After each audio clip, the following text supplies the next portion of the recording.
दोनों को मैंने पार्क में साथ देखा है। परवीन के साथ तुम्हारा क्या रिश्ता है जयदत्त?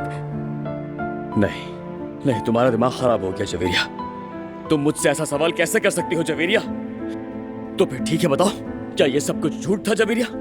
अगर तलाक इतनी ही आसान है और वाकई तुम ऐसा चाहती हो तो ठीक है फिर।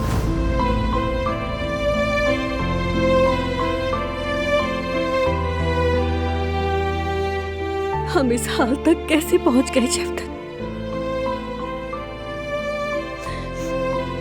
मेरी दिलान, मेरी प्यारी बेटी, ये सब कुछ बहुत मुश्किल है, मैं जानती हूँ, लेकिन यही जिंदगी है।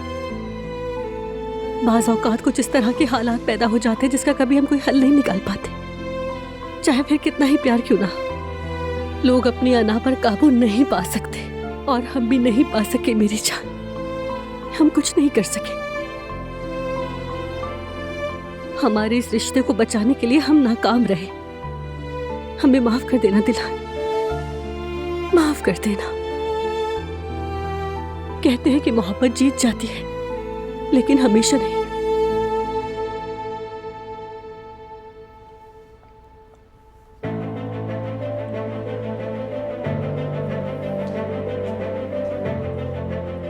मुमानी जान, अस्सलामुअलैकुम। मैं बस दिलान को सुलाने ही जा रही थी। वालेकुम